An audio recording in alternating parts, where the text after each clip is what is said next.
한국에서 부목사로 사역을 했을 때 저는 개척을 꿈꾸고 있었습니다.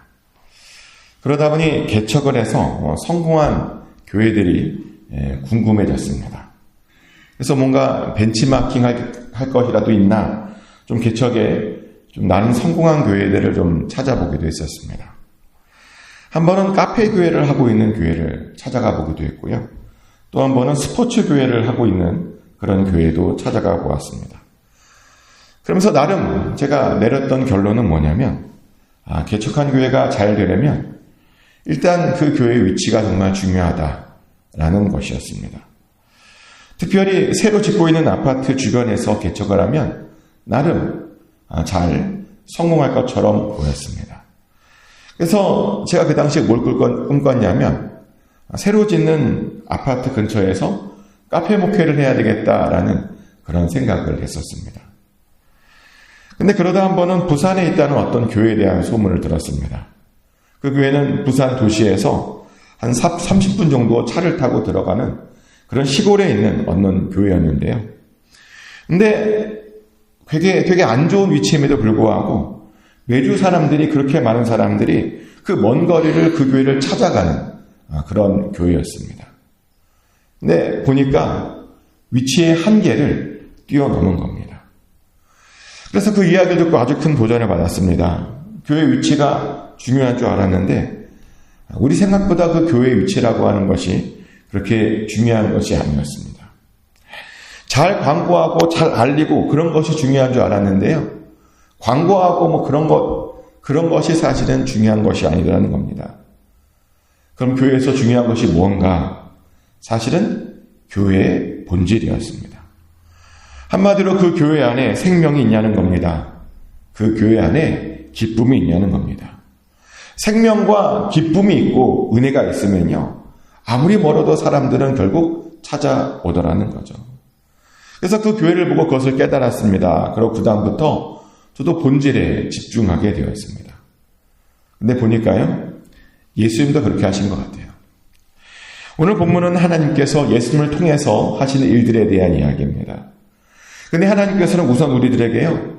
그 일들을 좀 보라고 이렇게 말씀하시죠. 42장 1절 말씀입니다. 내가 붙드는 나의 종, 내 마음에 기뻐하는 자, 곧 내가 택한 사람을 보라. 내가 나의 영을 그에게 주었은즉 그가 이방에 정의를 베풀리라. 아멘. 보니까 하나님께서 붙드시는 종이 있대요. 그런데 그 종을 잘 보랍니다.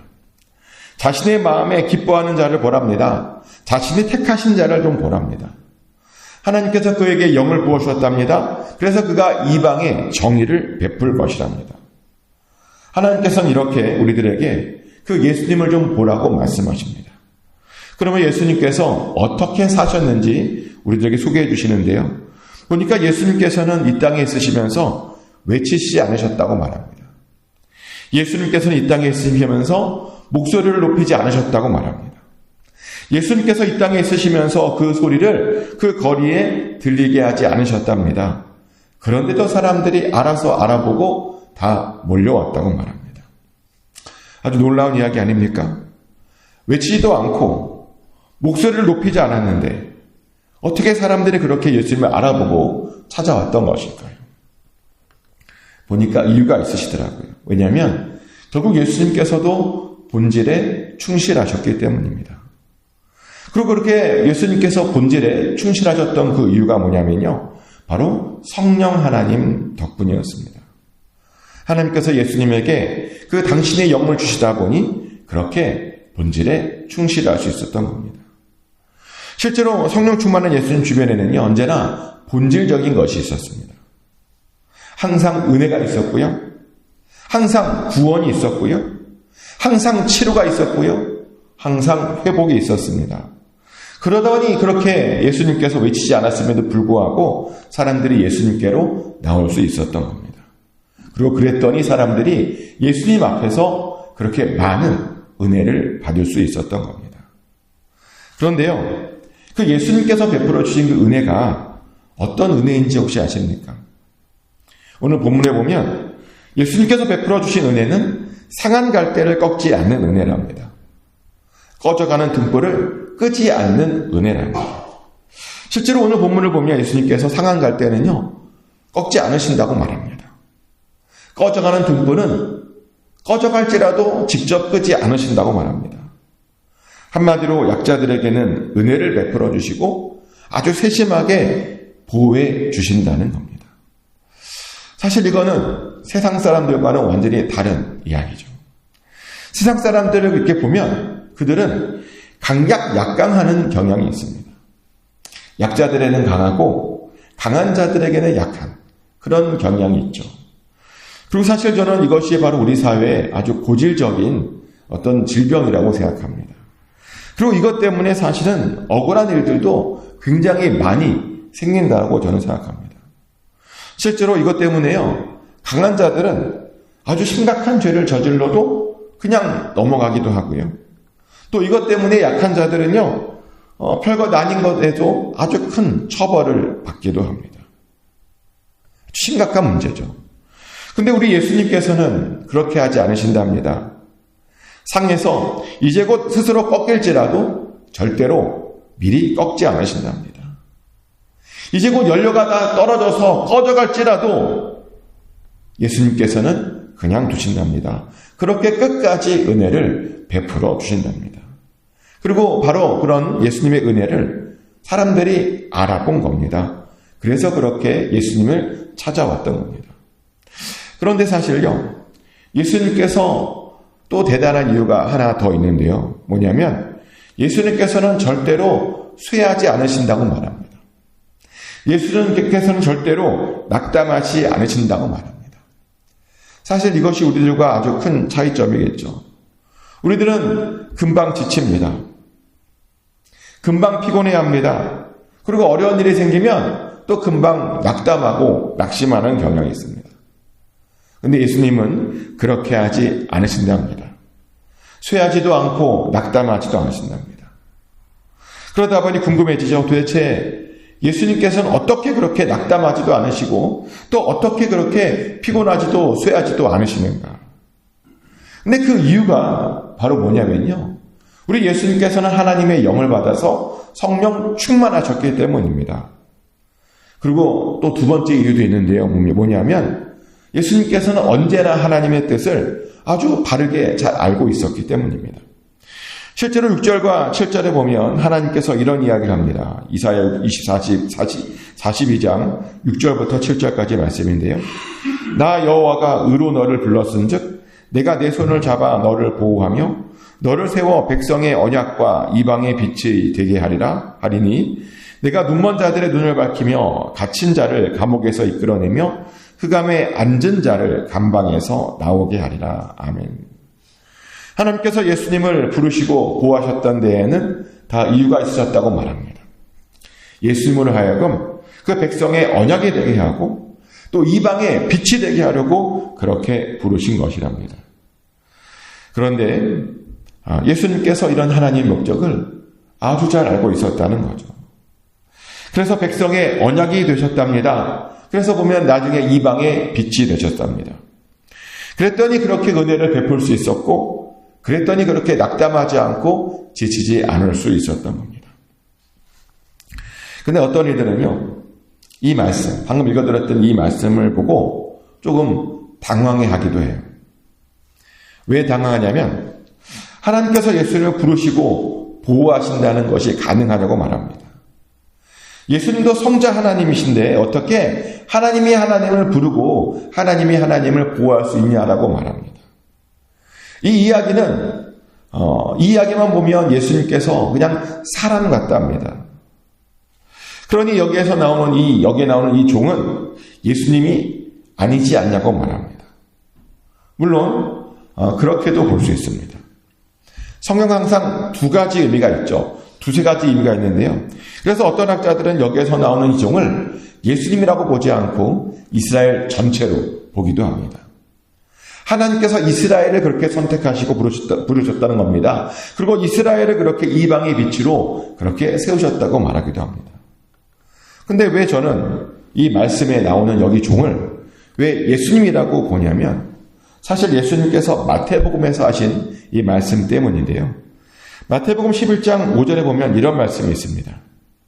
맹인이 보며 못 걷는 사람이 걸으며 나병 환자가 깨끗함을 받으며 못 듣는 자가 들으며 죽은 자가 살아나며 가난한 자에게 복음이 전파된다 하라. 아멘.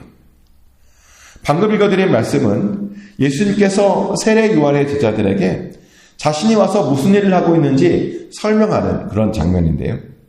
근데 예수님께서 자신이 지금 무슨 일을 하고 있다고 말하고 있냐면 자신이 맹인을 보게 하고 있다고 말합니다. 자신이 못 걷는 자들을 걷게 하고 있고요.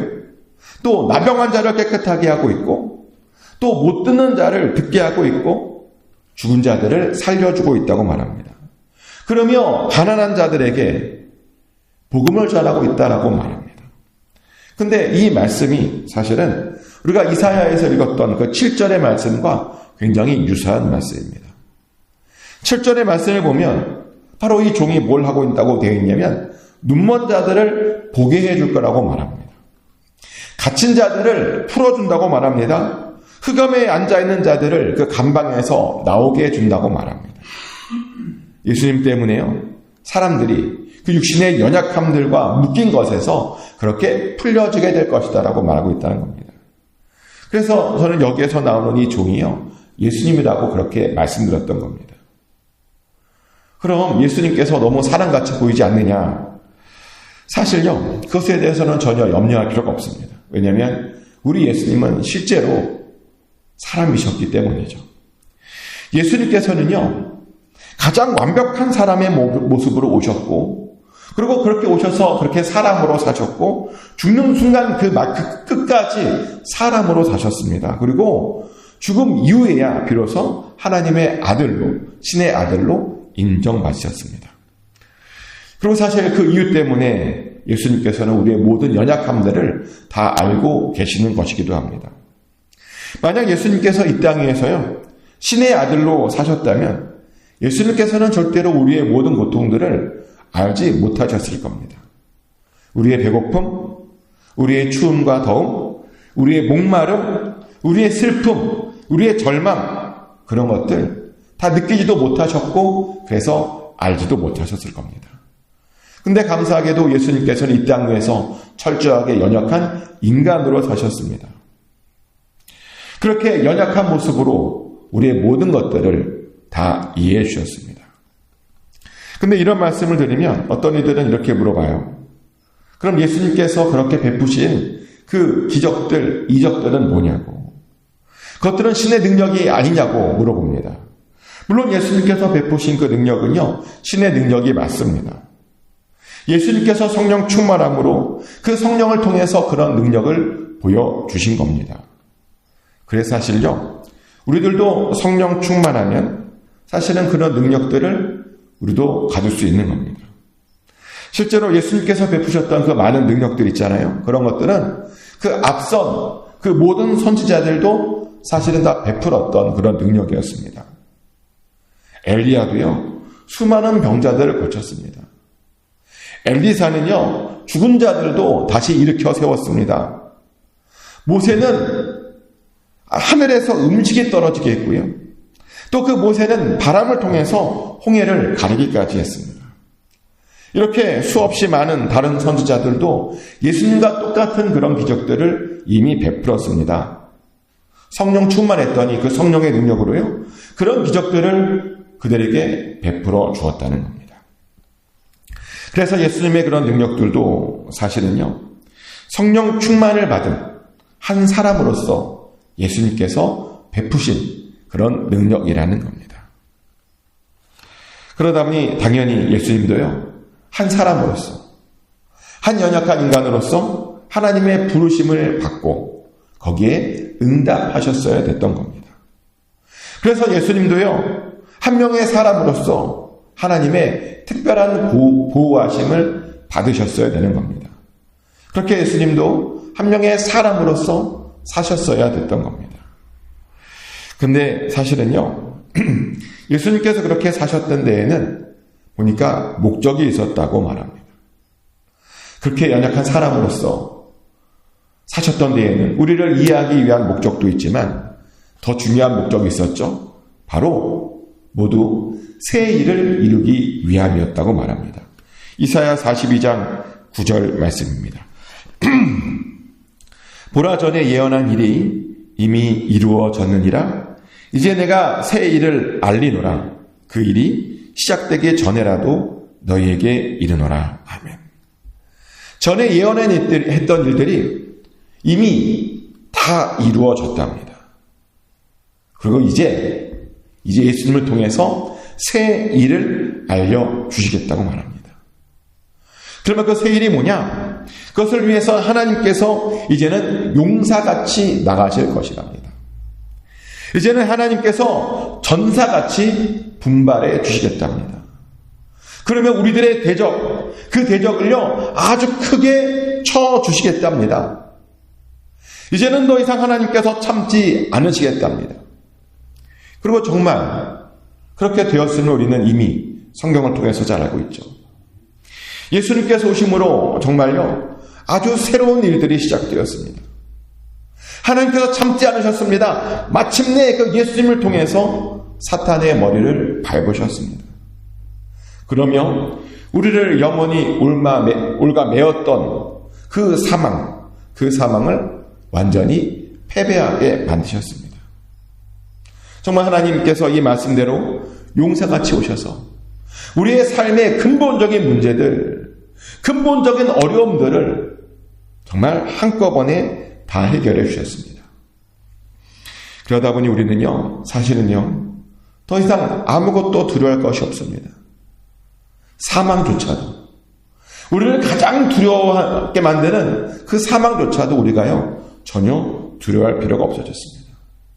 게다가 이 모든 일들을 하나님께서 용사로 하신 겁니다. 하나님께서 용사로 오셔서 하셨는데 우리가 어떻게 두려워할 수 있겠습니까? 이제 정말 두려워할 사람들은요, 우상을 믿는 사람들입니다. 정말 수치를 당해야 될 사람들은 잘못된 것을 믿고 자기 소견에 오른 대로 그냥 자기의 길을 가는 그런 사람들입니다. 근데 이렇게 그런 사람들이 두려워했는데 어떤 사람들을 보면요, 하나님을 믿는다고 하면서도 여전히 뭔가 두려워합니다. 예수님께서 분명히 승리하셨음에도 불구하고 여전히 뭔가를 계속 걱정하고 염려하고 두려워합니다. 그래서 하나님께서도요, 그들이 얼마나 답답하셨는지 그들을 향해서 맹인이라고 이렇게 질책까지 하시죠. 이사야 42장 18절 19절 말씀입니다. 너희 못 듣는 자들아 들으라. 너희 맹인들아 밝히거라. 맹인이 누구냐? 내 종이 아니냐? 누가 내게 보내는 내 사자같이 못 듣는 자겠느냐? 누가 내게 충성된 자같이 맹인이겠느냐? 누가 여호와의 종같이 맹인이겠느냐? 이게 무슨 말이냐면요, 좀 못 듣고 못 보는 자들, 그런 자들은 좀 밝히 보라는 하나님의 말씀입니다. 왜 하나님의 종들이라는 사람이 왜 맹인이 되었냐는 거죠. 왜 하나님의 종들이라는 사람이 왜 듣지 못하는 자들이 그렇게 되었냐는 겁니다. 왜 많은 것들을 볼지라도 왜 유의하지 않느냐고 말하고 있고요. 왜 귀가 열렸는데 왜 잘 듣지 못하느냐고 그렇게 지금 하나님께서 말씀하시는 겁니다. 그렇게 듣지 못하고 보지 못하는 것이 아니라 이제는 좀 들으라는 겁니다. 이제는 좀 제대로 보라는 겁니다. 그리고 두려워하지 않아도 되는 것, 그런 것들을 이제 좀 그만 좀 두려워하라고 말씀하십니다. 우리는 두려워할 것이 아니라요, 대신 하나님의 의로 기뻐해야 하는 겁니다. 그러면 하나님이 어떤 분이신지 다시 한번 생각해 보라고 말씀하십니다. 누가 그 탈취자들을 당하게 하셨냐 합니다. 누가 약탈자들을 넘기셨냐 합니다. 우리 여호와 하나님이 아니냐입니다. 그러니 그 하나님만 믿고 아무것도 두려워할 필요가 없다고 말합니다.